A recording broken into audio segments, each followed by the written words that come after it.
Olá, seja muito bem-vindo. A partir de agora, nós estamos começando o programa Mais Saúde, feito especialmente para você que está em casa. Sinta-se à vontade para começar a participar com a gente através do 99947-4515, 3821-4488. Fique à vontade. Os nossos meios de comunicação vão aparecendo aqui embaixo para você mandar sua pergunta, qualquer que seja. Sinta-se à vontade, porque o seu consultório aqui na televisão, na internet, está no ar a partir de agora. E olha, eu já começo a edição de hoje agradecendo a Rovan Patos, que está me vestindo, viu? A Rovan Patos, você confere todas as informações, promoções exclusivas, descontos que eu vou te contar, viu? Não dá para você ficar de fora. A Rovan Patos, você vai encontrar tudo isso pelo Instagram, @RovanPatos. Você encontra tudo isso fácil, combinado? E quem cuida do meu visual é a Gonçalves Barbershop, que fica na rua Dores, Indaiá, número 53. Instagram, @DomPedroOficial. Você encontra todas as dicas, promoções, tudo pra você, combinado? E deixa eu agradecer aqui também a Floricultura Apollo, que mandou esse belíssimo arranjo aqui pra gente. A Floricultura Apollo fica na Major Gotti 1025. Anote já o telefone, viu? 3822-2200. 3822-2200. Um beijo especial para a Lourdinha e toda a equipe dela. Olha só, começando o nosso programa de hoje, nós vamos falar sobre saúde bucal. Vamos abranger todos os assuntos, do dente ciso até a escovação. Qual é a sua dúvida? 99947-4515. Para falar sobre isso, eu estou recebendo aqui hoje a cirurgiã dentista, a doutora Thaís Barbosa. Doutora, muito boa noite, seja bem-vinda aqui no nosso programa. Boa noite, Matheus, eu que agradeço o convite. Doutora, temos muito o que falar hoje aqui no nosso programa, mas, afinal de contas, como que a saúde bucal acaba interferindo de uma forma positiva ou não no organismo da pessoa? Então, Matheus, de várias formas. Eu posso começar pela primeira delas, que seria, nós estávamos conversando agora há pouco sobre o bruxismo, por exemplo. O bruxismo, ele tem uma relação com o emocional da pessoa. Se o emocional não vai bem, se a pessoa anda estressada, ela começa a ter apertamentos, ranger os dentes, faz aquele barulho, né? Às vezes a própria pessoa não percebe, mas se tiver um companheiro, alguém que durma com ela, nota, escuta aquele barulho no meio da noite. Isso eu considero um dos primeiros alertas. Com o bruxismo podem vir várias coisas. Começa a fraturar os dentes, quebra, lasca um pedacinho. E isso já é um sinal claro para poder procurar, nos procurar. Doutora, a senhora tocou num ponto interessante. Por exemplo, quando o paciente chega lá no consultório porque ele deu uma lascadinha no dente, ou não sei se é possível, mas às vezes rachou o dente. Ele não chegou a cair, mas tem não sei se é a rachadura, o modo certo, por favor, me corrija. Uma fratura, melhor dizendo. Aí esse paciente chega lá. Cada caso é um caso. Mas qual que é o primeiro passo que a pessoa que está em casa, você que está em casa agora, de repente fraturou o dente e não sabe o que fazer? Dá para fazer alguma coisa lá de casa? Bom, de casa, o que eu posso sugerir para as pessoas é a primeira coisa fazer uma análise do seu emocional. Você acha que tem possibilidade de você ter fraturado esse dente por apertamento, por ranger os dentes? Depois você vai pensar se você ingeriu algum alimento duro, E quando a pessoa vai ao consultório, nós vamos tentar identificar essa causa. Pode ser o mau posicionamento de um dente. Nossa, tem muitas causas, Matheus. Doutora, por exemplo, quando a pessoa chega lá no consultório da senhora, doutora Thaís, tô com uma fratura aqui no dente e não faço a mínima ideia de como eu fraturei. Como é que é o trabalho do profissional para identificar e saber como que vai ser o trabalho partindo desse caso? Nós utilizamos muito o raio-x. É a principal ferramenta que eu utilizo no consultório. Antes do paciente entrar para dentro da minha sala para fazer a avaliação, nós já fazemos um raio-x, para que seja mais fácil, fazer essa identificação. E a hora que ele entra lá dentro, eu vou fazer um exame clínico, né, para ver se tem algum tipo de sinal, alguma cárie, porque às vezes a pessoa não sentiu nada no dente e nem toda cárie dói.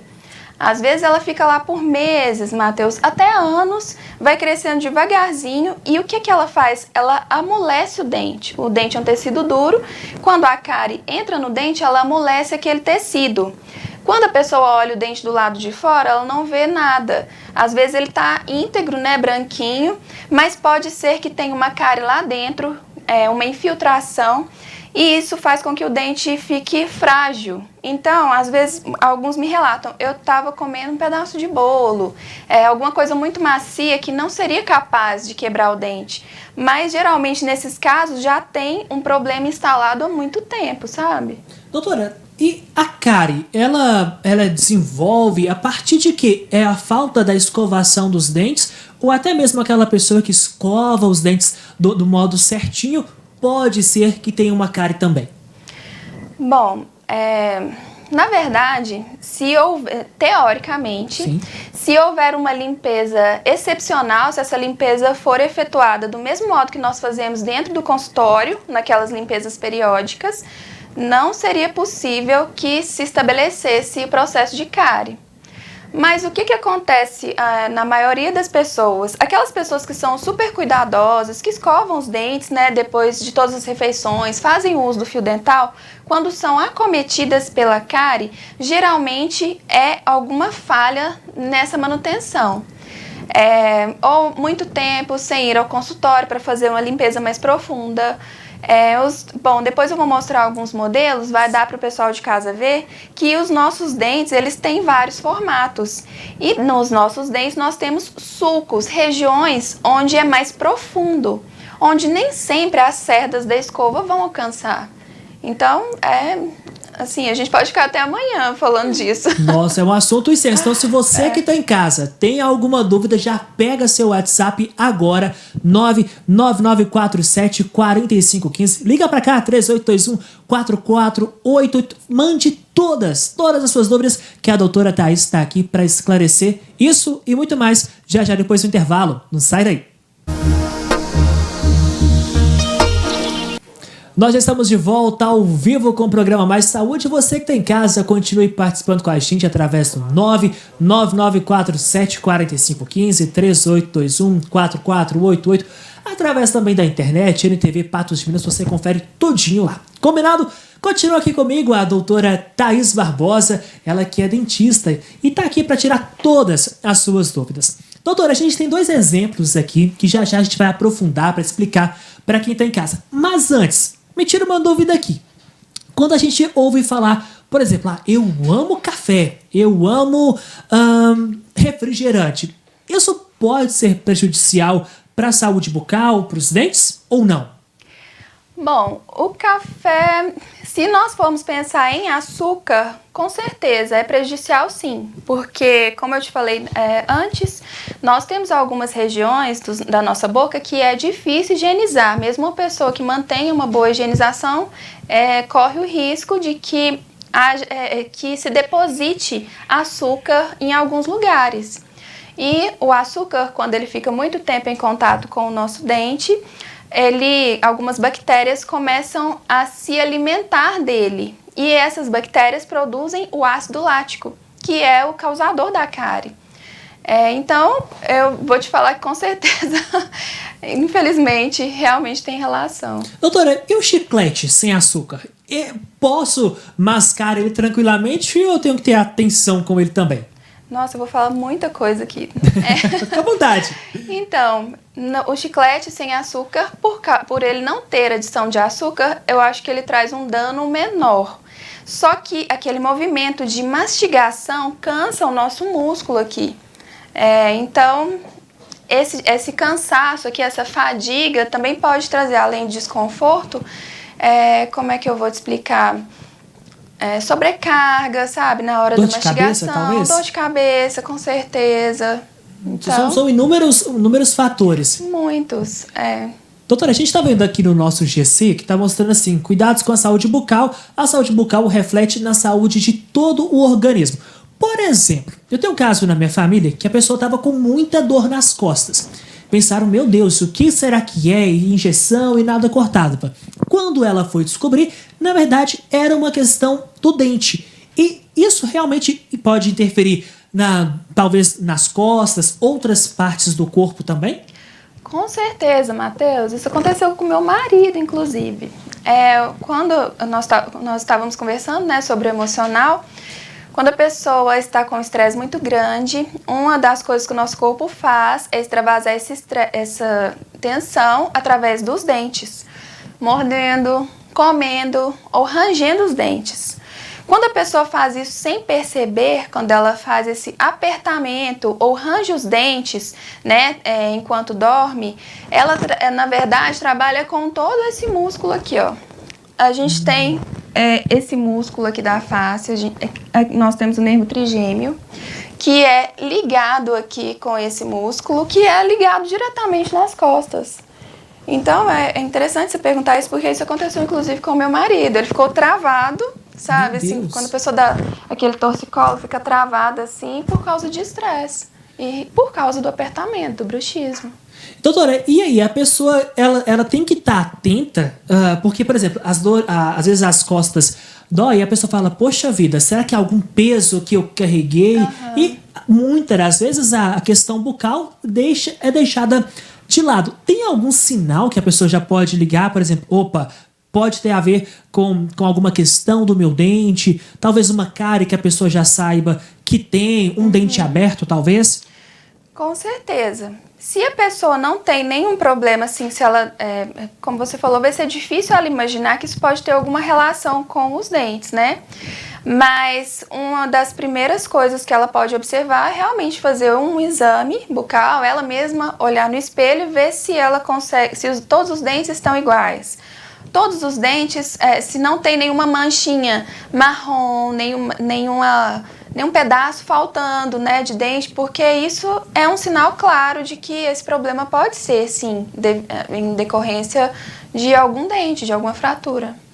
Doutora, eu sei que tem muita gente que está em casa hoje em dia e às vezes acorda 11 horas da manhã, talvez não esteja trabalhando e já emenda o café da manhã ali com o almoço e esquece de escovar os dentes. Tem problema? Ou sempre que a pessoa acordar, lanchar, almoçar, jantar e por aí vai, ela deve escovar os dentes? Ou tá tudo certo? Acordei com uma preguicinha hoje, vou deixar de escovar meus dentes. Então, eu falo para os meus pacientes, talvez vou falar vai ser um pouco polêmico o que eu vou falar, mas é claro que, além disso, tem algumas pessoas que ficam o dia todo fora de casa, né? E às vezes você esquece a escova de dente. O ideal é que se faça a higienização, pelo menos após o café da manhã e após todas as refeições, para que você fique o mínimo de tempo possível com uma quantidade grande de bactérias dentro da boca. Mas eu costumo falar para os meus pacientes, tem alguns que me falam, doutora, eu sou caminhoneiro, eu vou de posto em posto, né? Eu passo horas dentro do carro, é difícil para manter a higienização. Então eu digo para eles que pelo menos uma vez por dia você tire alguns minutos para caprichar na escovação. Caprichar mesmo, fica na frente da televisão, escova os dentes com cuidado, demora, passa o fio dental. Isso, eu acredito que já seja suficiente para prevenir várias coisas, sabe? Agora, por exemplo, doutora, às vezes naquela correria ali, a pessoa escovou os dentes antes de ir para o trabalho, tomou café da manhã, escovou o dente, mas aí na hora do almoço, naquela correria, não vou ter tempo de escovar o dente. Pego o creme dental ali, coloco na boca, faço o gargarejo, talvez, e joga... Como é que é, diretor? É bocejo, doutora? Bochecho. Bochecho, diretor.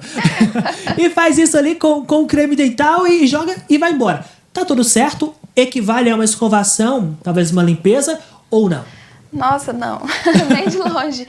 Apesar de aquele gostinho, né, do creme dental trazer uma sensação de conforto pra gente, né? Ele não substitui de maneira nenhuma a escovação mecânica. É só a escova de dente mesmo que vai remover os resíduos. O que acontece quando você bochecha o creme dental ou quando você faz um bochecho com o enxaguante bucal é que ele diminui um pouco a quantidade de bactérias ativas que estão lá na boca. Então, com isso, diminui aquele gosto, né, aquele cheiro que tem se você passar muito tempo sem escovar os dentes. Mas não substitui, Matheus, de forma nenhuma. Doutora, a gente sabe que uma má escovação dos dentes acaba trazendo inúmeros problemas. E um deles o bafo. Exatamente. Né? O mau hálito, se assim preferir. Doutora, antes da gente entrar nesse ponto do mau hálito, o enxaguante bucal, o creme dental e a água ali no bochecho, tira esse mau hálito, ajuda ou não? Eu costumo dizer que ele mascara. Justamente por causa dessa presença, é como se fosse um desinfetante, sabe? Ele tem uma ação que vai diminuir a quantidade das bactérias ativas, mas não vai eliminar o problema. O que causa mau hálito é, além do acúmulo de resíduos, né, na boca durante muito tempo, geralmente tem a ver com a gengiva inflamada. Sabe aquele mau hálito persistente que é difícil de eliminar? Quando alguma pessoa me relata isso e nós vamos fazer a consulta no consultório, geralmente eu percebo que a gengiva está inflamada. Tem acúmulo de tártaro, que quanto mais tempo acontece esse acúmulo, quanto mais tempo fica a comida sem ser removida ao redor da gengiva, próxima dos dentes, essa comida ela começa a endurecer e ela se transforma em tártaro. E onde tem o tártaro, é bem rente à gengiva, faz com que a gengiva fique inflamada. E aquele cheiro que nós sentimos de mau hálito, às vezes, é o cheiro dessa inflamação. E o recomendado, claro, procurar o profissional. Exatamente, fazer a remoção. Quando já está nesse ponto, a pessoa não consegue fazer a remoção sozinha em casa. Ela precisa ir ao consultório para que nós possamos remover com o uso de ultrassom, fazer uma remoção mais profunda. Dói? Às vezes dói, não vou te mentir. Às vezes dói sim, porque esse tártaro, ele afasta a gengiva do dente e fica próximo à raiz. A raiz tem uma proteção a menos do que a da coroa, que são os dentes que nós vemos. Então, tudo que entra em contato com a raiz, a gente sente na hora. Então, sente o frio, sente coisa ácida. E quando a gente faz essa remoção mecânica no consultório, que é aquele aparelhinho que você já deve conhecer. O motorzinho? Um deles. Famoso? Isso, um deles. Então, ele em contato sente aquele choque, sabe? Mas é momentâneo e assim é possível anestesiar, então não deve ser um motivo para que você não procure fazer essa remoção no consultório. Então, se dá para a pessoa evitar, doutora, todos esses transtornos, claro que uma boa escovação vai fazer a diferença. Com certeza. Como é que... Então, doutora, parece uma pergunta boba, mas não é uma pergunta boba. Como que é o modo certo? Dá pra gente demonstrar como escovar os dentes, doutora? Porque às vezes a pessoa pega a escova de dente, escova aqui, faz assim, e tá tudo certo, foi embora. Não é por aí. Não. Bom, eu tenho que começar pelo fato de que, como nós estamos nessa pandemia, a primeira, e assim, antes dela, é claro, né, mas agora mais do que nunca, a primeira coisa que nós devemos fazer é higienizar muito bem as mãos, antes de começar a escovação. Depois disso, nós vamos passar o fio dental em todos os dentes, nós vamos seguir essa ordem. E depois nós vamos higienizar a língua, o dorso da língua, que é Antes de tudo, que é onde tem o maior acúmulo de bactérias na nossa boca. Depois disso, nós vamos escovar os dentes com uma escova bem macia, e nós precisamos fazer aquele movimento de bolinha. Eu costumo falar para os meus pacientes que eu aprendi a escovar os dentes na faculdade, porque é verdade. Mas nós temos aquele programa, né, hoje, que é o CARI Zero, que os alunos de odontologia estão nas escolas, né, primárias para ensinar desde cedo as crianças a escovar os dentes. A gente vai seguir esse princípio. Bolinha, né, em todos os dentes, a escovação bolinha. Nós não devemos colocar uma pressão muito grande, nem fazer esse movimento aqui. Esse movimento aqui a gente não consegue higienizar entre os dentes. Então é por isso que nós precisamos fazer esse movimento de bolinha, como se fosse uma vassourinha varrendo a sujeira para fora dos dentes. Nós vamos fazer isso em todos os dentes, né? Depois nós vamos escovar os dentes, os molares lá atrás, Fazendo o quê? Você se lembra quando você era pequeno? A vassourinha? Um trenzinho. Vai e volta. É o trenzinho. É. Vai e volta. Escova os molares. E o principal lugar onde tem mais acúmulo de tártaro campeão é essa região aqui dos dentes inferiores. Aqui nós precisamos fazer a vassourinha, Matheus. E aqui essa região tem que ser muito bem higienizada. Não se preocupe em sujar o espelho quando você estiver fazendo isso aqui, ó. Essa vassourinha você precisa fazer em todos os dentes, não só nessa região. Eu comecei por aqui, mas é muito importante que você higienize todos os dentes da mesma forma aqui, porque também vai ter acúmulo aqui. Aqui também é uma região que todo mundo sente muita dificuldade de higienizar. Campeão de cárie, esses molares aqui, interproximais, nós chamamos. Os lugares onde tem mais depósito, onde dá mais cárie, geralmente são entre os últimos molares e o primeiro molar e o segundo pré-molar. Então a gente precisa mesmo caprichar aqui. Por isso que a escova tem que ser uma escova macia.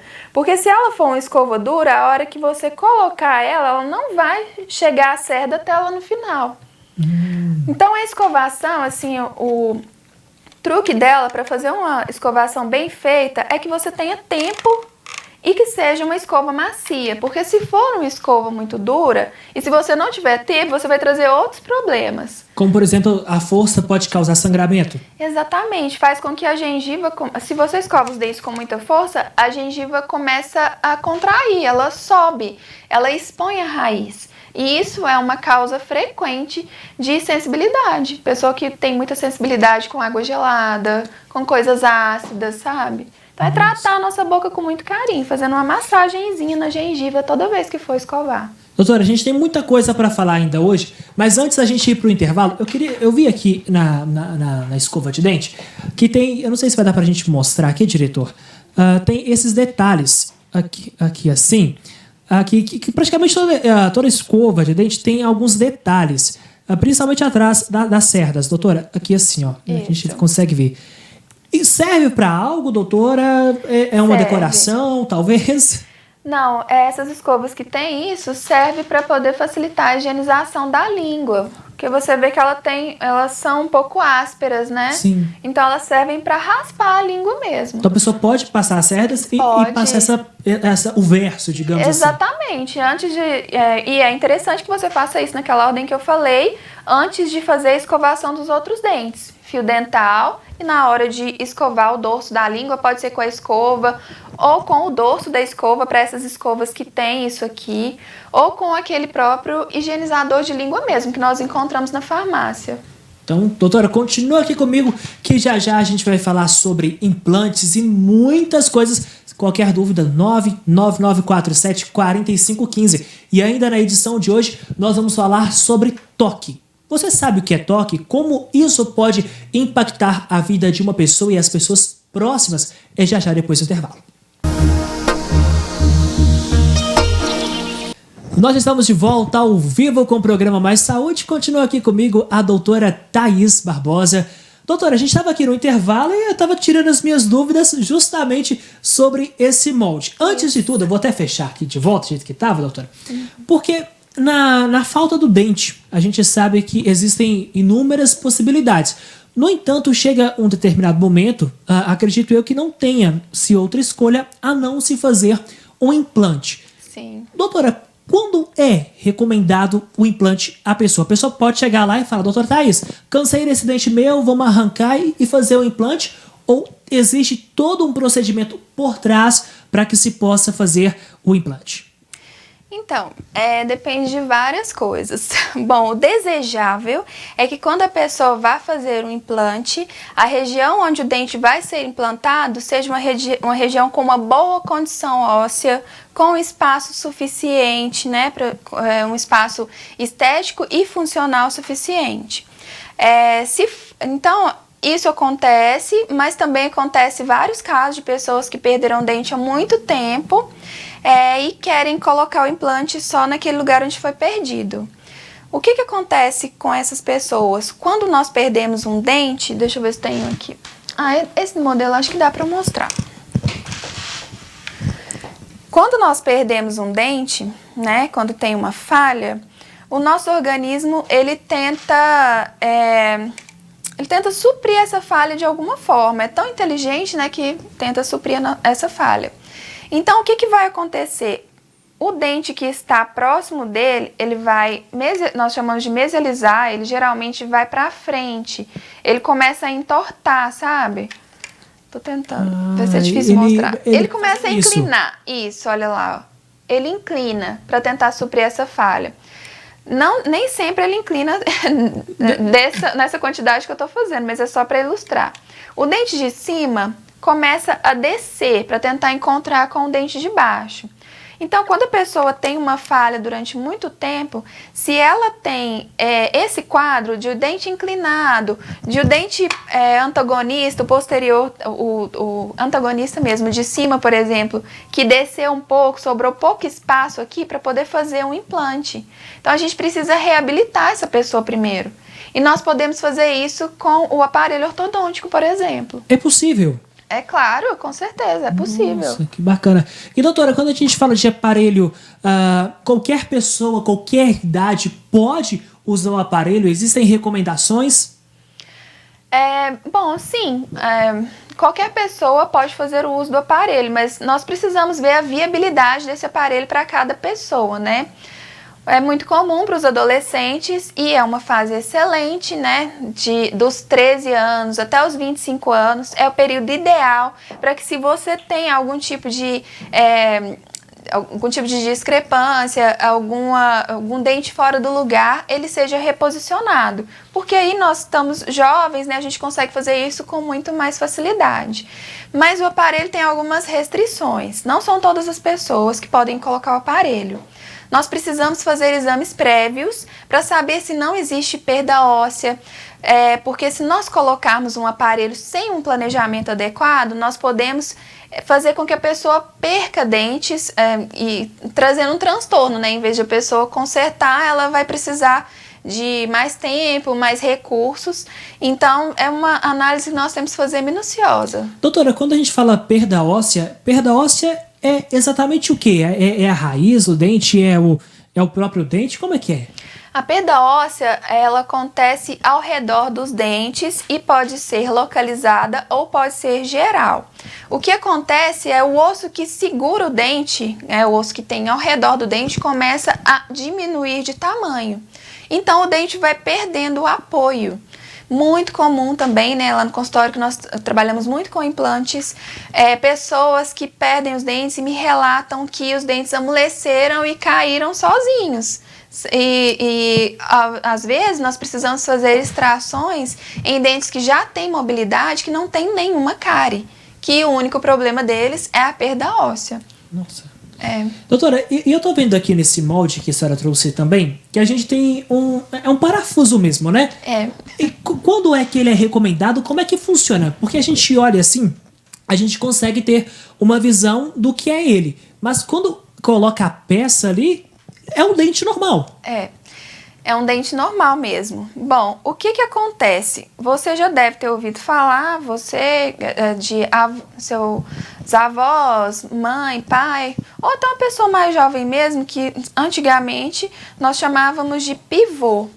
O pivô, antigamente, ele era feito em um dente que a pessoa fraturava.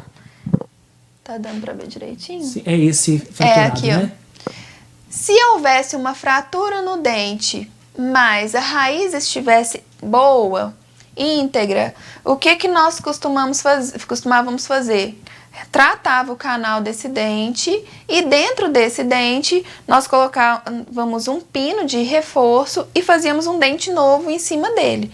Então, a raiz era o apoio para um dente novo. No caso do implante, que é o parafuso mesmo, tá dando reflexo, né? Aí. A gente consegue perceber mesmo essa parte em cima, que deu pra gente ver agora. No caso do implante, ele é recomendado para aquelas pessoas que perderam essa raiz ou que a raiz não tem uma boa condição, que nós não conseguimos dar uma garantia de muito tempo de duração desse tratamento, que era considerado convencional. A gente remove a raiz, instala o implante, que realmente é um parafuso, e quando nós instalamos o implante dentro do osso, o nosso osso cresce ao redor dele. Se chama osseointegração esse processo. Esse processo demora mais ou menos 4 a 6 meses para acontecer. Então, toda vez que alguém fala assim, que o implante é demorado, o tempo que nós esperamos é esse tempo de osseointegração, sabe? E aí o implante substitui a raiz do dente. Aí, doutora, a gente está falando de substituição.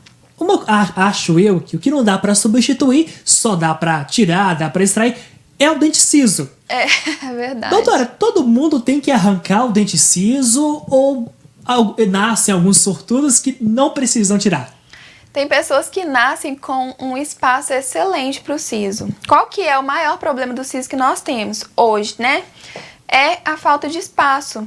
Geralmente, nós temos até o segundo molar e a hora que acaba esse segundo molar, quando a gente tem 12, 13 anos mais ou menos, não sobra muito espaço aqui atrás. Então, o siso nasce atravessado, o siso não nasce direito, nasce só uma pontinha e aí que nós temos transtorno.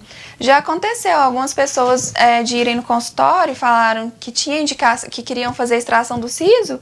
E eu olhei e falei, mas espera aí, acho que você não vai precisar fazer essa extração. É verdade. Meu Deus. Sim, tem pessoas que têm a mandíbula grande, assim, tem o espaço suficiente para o siso ficar igual um dente normal. Então, nesses casos, não tem mesmo, não precisa. Mas aquelas pessoas que não têm esse espaço, vamos usar uma forma popular. Nunca é tarde para tirar o siso? Nunca é tarde para tirar o siso, principalmente porque acontece muitos casos. Pessoas que falam, meu dente do siso não nasceu. Quando a gente tira o raio-x, ele tá nessa situação aqui, ó. Incluso. Totalmente dentro do osso. Então, mostrar se der para mostrar, né? Sim, sim. Acho que é bem interessante as pessoas verem. Quando ele está nessa situação, ele não vai apontar, vai demorar até ele apontar, né? Então, qual que é o problema disso? Se você tem um siso aqui, não é que você precise tirar ele com urgência, mas você precisa pelo menos fazer raio-x periódicos para ver se não está tendo nenhum problema aqui. Porque acaba que vai empurrando, popularmente falando? Nem por causa disso. Na verdade, o problema maior que nós temos é porque a coroa do dente é revestida por um tecido, né? Essa parte que nós vemos do dente aqui, quando o dente está incluso, ela é revestida por um tecido e esse tecido pode inflamar. Se esse tecido inflama e fica muito tempo aqui dentro, essa inflamação vai crescendo e pode se transformar num cisto.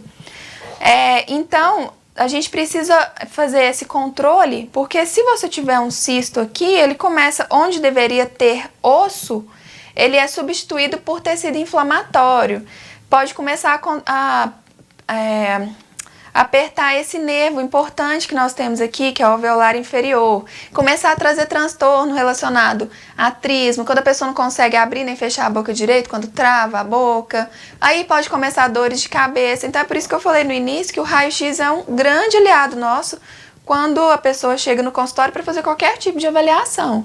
Nele nós vamos ver inclusive isso aqui. Se você tem um siso que não nasceu ainda, é interessante que você faça um raio-x para saber como é que ele está. Tem pessoas que têm a genesia, que não tem o siso, essas são sortudas de verdade, né? Nossa. Mas tem pessoas que o siso permanece incluso e além desse problema que pode trazer, né, dessa inflamação, ele pode trazer transtorno para o dente da frente também. Porque se ele, dependendo do posicionamento do posicionamento dele, pode ter uma microcavidade entre o siso e o dente da frente que você não está vendo, que entra resíduo e pode causar uma cárie na raiz do seu dente. E já aconteceram alguns casos também de a pessoa, você que não sentia nada no siso, achava que não precisava tirar ele, começar a sentir uma dor e acabar tendo que remover os 2 dentes. Meu Deus do céu, o siso e o dente da frente que não tinha nada a ver com a história. Então olha só, se todo mundo fazer a parte, fazer tudo que a doutora Thaís explicou aqui pra gente, tenho certeza que a gente vai chegar lá no consultório da senhora com boas novas para fazer aquele reparo ali, mas se a pessoa não conseguir, é a certeza que nós teremos aqui em Patos grandes profissionais, assim como a senhora. Obrigada. Doutora Thaís, infelizmente nosso tempo acabou, mas eu espero a senhora de volta em breve para a gente poder falar de tantos assuntos que envolvem aí a saúde bucal. Muito obrigado, viu? Obrigada, Matheus. Adorei o convite e eu estou à disposição. Já vamos marcar. Doutora, muito obrigado, Obrigada. viu? E olha só, você que tá em casa, continue participando com a gente através do 99947-4515, 3821-4488. Já depois do intervalo, nós vamos falar a respeito de toque. Você sabe o que é isso? Você vai tirar todas as suas dúvidas daqui a pouco. Não sai daí. Estamos de volta ao vivo com o programa Mais Saúde. Você que está em casa, continue participando com a gente através da internet, do WhatsApp, do telefone, enfim, por onde você quiser. Tá combinado? Olha só, a partir de agora, a gente vai falar sobre um assunto curioso e também bastante importante. Você sabe o que é o toque? Você sabe como que esse transtorno afeta a vida de uma pessoa? Será que tudo isso pode afetar a vida das pessoas próximas também da pessoa que tem esse transtorno? A gente vai esclarecer tudo isso a partir de agora com o psicólogo Jefferson Oliveira, ele que conversa ao vivo com a gente lá de Carmo do Paranaíba. Olá, Jefferson, boa noite para você. Seja bem-vindo aqui ao programa Mais Saúde. Oi, Matheus, boa noite para quem está nos assistindo. É super importante a gente falar sobre o transtorno obsessivo compulsivo, que é o toque, né? Porque muitas vezes, Matheus, é um transtorno vivenciado de forma solitária, porque as pessoas elas têm dificuldade de aceitar que estão passando por isso e acreditam que também tem que lidar com essa situação sozinho, que é muito difícil, né? Com certeza. E, ô Jefferson, quando a gente fala de toque, como que esse transtorno afeta a vida da pessoa? Por exemplo, ela passa a ter manias sequentes, como por exemplo, determinada coisa tem que ser número ímpar, a pessoa, o lado do cadarço tem que ser virado para um lado, do outro. Isso é um toque ou não? Então, Matheus, primeiro a gente precisa entender que transtorno obsessivo compulsivo são comportamentos em ação que são repetitivos e também são ideias e pensamentos, né? E é uma doença crônica que ela não consegue ser tratada a curto prazo, ela demanda tempo, né? Como uma doença crônica que é de fato, só que o transtorno obsessivo compulsivo está dentro dos quadros de ansiedade, né? Então a pessoa realmente ela vai estabelecer comportamentos de mania, rituais, né? Só vai pisar por exemplo, na listra da calçada, ou só vai amarrar o cadastro de alguma forma. Ela vai conferir se fechou a porta várias vezes. Então, assim, não são só comportamentos de verificar a porta, muitas vezes são crenças. E a pessoa, Matheus, que tem um transtorno obsessivo compulsivo, ela sabe que ela está passando por tudo isso, só que ela tenta lidar com isso sozinha, o que é muito difícil, porque isso gera mais adoecimento, porque ela quer ser forte, acredita que vai encontrar saídas sozinha para lidar com essas manias, tentar uma alternativa, só que isso gera mais compulsão e gera mais ansiedade, gera mais insegurança, enfim, isso tende só a se agravar.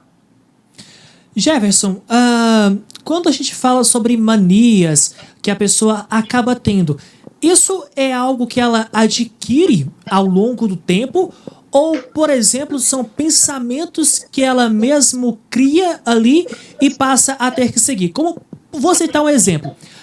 Quem nunca, talvez, não sei, falou, se eu não chegar primeiro na esquina do que aquele carro, do que aquele ônibus, tal coisa vai acontecer. Isso é uma questão de toque, talvez?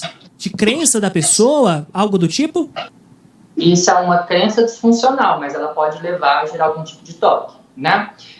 O que a gente precisa pensar, Matheus, é que existem comportamentos que são adaptativos. A gente sempre vive repetindo eles ao longo da vida. Por exemplo, tem gente que quer passar no concurso público. O que essa pessoa precisa fazer? Estudar. Isso gera comportamentos repetitivos, né? O que a ideia do toque é sempre esse processo de repetição, né? Então, existem comportamentos repetitivos ali. Só que o que a gente precisa pensar isso é um comportamento adaptativo, ou seja, ele é natural, ele não afeta outras áreas da minha vida, ou é um comportamento que é intenso, isso me afeta, isso me machuca, a ideia disso me consome. Porque, por exemplo, se eu começar nessa ideia, desse pensamento, que se eu não for, se eu não chegar 10 minutos antes de uma reunião ou de pegar um ônibus, enfim, algo ruim vai acontecer, e isso for fomentado, alimentado sempre, isso pode gerar algum tipo de comportamento, né? E isso ser um comportamento repetitivo, porque parte de uma crença, parte de um pensamento, e isso pode desencadear algum tipo de transtorno, sim, né? Porque vai depender da forma que a pessoa conduz a vida dela. Então, a gente precisa entender que todo comportamento, para ele ser considerado um transtorno obsessivo-compulsivo, que são pensamentos e comportamentos que são repetitivos e que geram algum tipo de angústia e aflição na vida da pessoa. E ela sabe, o problema, Matheus, é que, eu volto a dizer, a pessoa sabe que passa por isso, né? Só que ela não tem, ela quer ter o controle, só que não encontra ferramentas psíquicas para lidar com isso sozinha. E Jefferson, quando a pessoa... vou mudar antes de ir para essa pergunta. A pessoa que tem esse transtorno, que desenvolveu esse transtorno, todas elas sabem que tem o toque? Ou não? Acha que se eu andar numa perna só, talvez a perna direita, como dizem por aí, vai ter sorte? Isso a pessoa já consegue identificar ou não? Na maioria das vezes, Matheus, a pessoa sabe que o pensamento é irracional. O que é irracional? Que o pensamento não faz sentido, que ele não é de acordo com a realidade. Só que a crença dentro dela, muitas vezes, é muito real. Né? Por exemplo, ela precisa ir lá e verificar realmente se ela fechou a porta do quarto, fechou a casa, fechou o carro. E isso não é nenhuma nem duas vezes. Tem pessoas que possuem esse transtorno que passa horas repetindo esse mesmo comportamento, como de lavar as mãos, né, de forma intensa. Então, a pessoa toda hora está lá lavando as mãos. Então, assim, é um transtorno sério, né, e a pessoa, ela tem consciência de que não faz sentido, né, mas ela acredita que precisa fazer. Há uma necessidade de fazer, né, então, assim, a pessoa sabe, ela tem consciência de que é irracional esse pensamento, só que ela não tem domínio para gerir de outra forma dentro dela, porque isso é compulsão, né? A compulsão é justamente isso, essa necessidade de fazer as coisas, esses comportamentos, parte do princípio da imaginação também, porque as cenas vêm na cabeça toda hora. Por exemplo, se eu não lavar as minhas mãos, eu vou pegar um tipo de vírus, né? E eu vou adoecer. Então, assim, e se eu se eu não checar a porta se eu fechar a casa, alguém vai assaltar a minha casa. Então, assim, isso já é muita insegurança para a pessoa, sabe? E ela parte desses princípios de sentimento que tem dentro dela. Ela sabe que, eu volto a dizer, que muitas vezes é irracional, só que ela não consegue. Por isso que é um comportamento repetitivo, né? Para ela se sentir segura realizando tudo isso, partindo do princípio da insegurança também. Jefferson, por exemplo, a gente falando de manias, talvez, ou de ações, a pessoa ela vai lavar a louça, acaba utilizando ali a bucha e o detergente. Mas tem um item ali, por exemplo, o detergente, que acaba causando uma sensação, um incômodo na pessoa. E enquanto a pessoa não tira, não vai ao banheiro e lava as mãos com sabonete, ela não consegue tirar esse incômodo dela. E se ela não tirar, essa pessoa acaba se sentindo suja, digamos assim. Isso também a gente pode considerar como um transtorno? No caso, o toque? Então, Matheus, a gente tem que pensar que isso está acontecendo sempre ou são eventos raros que acontecem. Porque o que a gente está dizendo é de um transtorno obsessivo compulsivo. A gente está dizendo de repetições acontecendo o tempo todo, né? Como eu disse, você ir lá e conferir se você trancou o carro, de fato. Né? Isso sempre. As cenas estão vindo sempre na sua cabeça. Você não tem um controle sobre isso, né?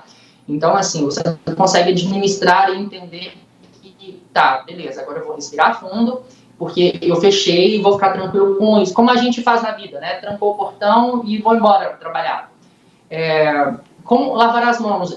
Pode ter o sabão ter incomodado? Não? Pode. Então, isso é natural. A gente tem que tomar cuidado para não tornar patológico tudo, né? Porque nem tudo é patológico. O sabão pode ter incomodado, porque talvez é um processo alérgico, e ter lavado a mão.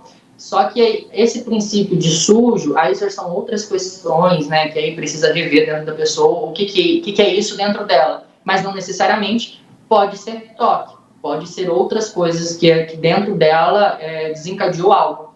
Terapia ajudaria, Jefferson? Oi? Terapia ajudaria? Terapia não ajudaria, terapia ajuda. E a pessoa com transtorno obsessivo compulsivo, ela precisa tanto de terapia quanto de ajuda médica medicamentosa, né? Então, assim, são duas ferramentas necessárias para ela conseguir trabalhar isso dentro dela, se reorganizar para ela viver de maneira saudável. É possível, sim, tem tratamento, né? E é possível a pessoa viver de maneira saudável, tornar comportamentos adaptativos. Então, o que é importante, Matheus, a gente pensar? É que muitas vezes, por as pessoas viverem isso de forma silenciada, é prolongado. O diagnóstico disso, às vezes, é muito tardio, né? Porque as pessoas não procuram ajuda. Então, percebendo que as situações estão incomodando, é necessário buscar ajuda profissional, sim, ajuda médica e psicológica, para que a pessoa consiga trabalhar isso, e quanto mais cedo detectar, mais fácil o trabalho, menos intenso o adoecimento. Então, é possível trabalhar isso para ver de forma melhor, ou quanto mais rápido, melhor, né? Jefferson, a gente está conversando aqui e falando justamente dessa questão da pessoa procurar ajuda de um profissional, mas muitas das vezes essa pessoa ela tenta atender toda essa questão dentro de si, né? Mostrar que tentar ser forte e tentar ignorar. Mas são pontos que a pessoa acaba não conseguindo ignorar. Pode até passar um dia ou outro, mas a pessoa volta a ter esse comportamento compulsivo, esse transtorno compulsivo. Jefferson, teria alguma dica, algum método, além da pessoa? Claro, o melhor caso é contar com a ajuda de um profissional.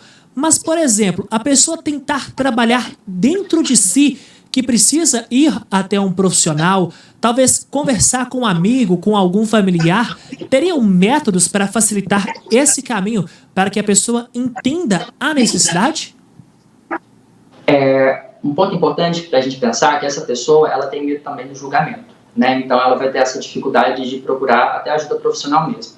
Então procura alguém da sua confiança, já diz o que está acontecendo, né? E se você percebe alguém dentro da sua família que está passando por isso, tenha empatia, né? E acolha essa pessoa, tente ajudar e mostrar para ela que isso não é saudável profissional, porque olha, a gente precisa pensar que amigo, familiar, eles vão dar suporte emocional, mas eles não vão ter ferramentas científicas para ajudar essa pessoa a passar por esse momento e viver de outra forma, viver de maneira saudável, né? Então, existe uma diferença de suporte e apoio emocional e diferença de tratamento, né? Desabafar com um amigo, isso é ótimo, e que o amigo ajude a levar a buscar ajuda, isso é maravilhoso. Só que a gente precisa buscar ajuda profissional, sempre, né? Em qualquer situação, para que a gente tenha ferramentas, desenvolva dentro da gente recursos psíquicos para a gente dar conta da realidade de um jeito mais saudável, Matheus. Jefferson, partindo de tudo isso, qual é a recomendação, por exemplo, quando a pessoa ela tem o toque, ela acaba tendo aquele comportamento ali compulsivo, alguma pessoa vê, debocha, faz piadinha dessa pessoa. Tem alguma dica para essa pessoa tentar não absorver isso, tentar lidar melhor, não ficar ainda mais recluso com essa situação? Então, que é difícil para a pessoa. Ela sabe o que ela está fazendo, não é saudável para ela, sabe? Tem alguém ainda debochando ou criticando. Então, eu volto do princípio inicial, Matheus, da gente tentar desconstruir essa ideia de que a gente precisa passar por esse momento sozinho, de que a pessoa tem que suportar isso, porque de alguma forma ela vai conseguir se reorganizar. Isso é um processo mais sofrido e prolongado. Então, que ela procure ajuda, né? Que ela aceite isso dentro dela, que não está saudável, que não está saudável para ela. Então, que ela procure ajuda, né? Esse reconhecimento é importante. Percebe que se já tem alguém falando, é porque a coisa já não está legal. Infelizmente, existem pessoas que não têm senso humano, né? Não são empáticas em relação ao outro, que vão acabar cutucando de alguma forma que não deveria, né? Então, infelizmente existe, mas partindo disso, vamos procurar ajuda, né? Reconhecer isso, vamos usar do recurso eu aceito o que está acontecendo comigo, eu entendo que as pessoas já estão reconhecendo isso em mim, então vou procurar ajuda. Baixar a guarda, porque muitas vezes a gente quer aguentar tudo sozinho, isso não é legal, né? E, então é sempre do princípio de buscar ajuda, uma aceitação do que está acontecendo, a aceitação para mudar, buscar ajuda profissional. Com certeza. Jefferson, te agradeço demais por ter nos atendido aqui no programa Mais Saúde. Te espero de volta em breve para que a gente possa falar desse e tantos outros assuntos que envolvem a saúde mental e que, claro, merece atenção. Muitíssimo obrigado, Jefferson. Obrigado, Matheus, e toda a equipe da NTV, e todo mundo que vem em casa, tá bom? Obrigado, Jefferson. E olha só, cuide-se. A gente sabe que nesse momento tão difícil, cada um fazendo a sua parte, e a gente sabe de todos os lados que a gente está vivendo, seja com toque ou outros problemas, que tenhamos seres humanos com mais empatia. A empatia, com certeza, pode mudar o mundo. A você de casa, muito obrigado pelo seu carinho, obrigado pela sua audiência. Fica com Deus, a gente volta a se encontrar no programa Entrevista. E agora está chegando ele com as principais notícias de Patos de Minas e região. Boa noite, Adair Cardoso. Boa noite, Matheus Borges. Boa noite a todos aí que estão ligados no Mais Saúde. Estamos chegando com o NTV News. Dia repleto de notícias, né, Adair? Muita informação, muita cobertura total da NTV em todos os fatos que aconteceram em Patos e na região. Então vou correr para assistir a partir de agora. É com você, Adair. Abraço para você, Matheus.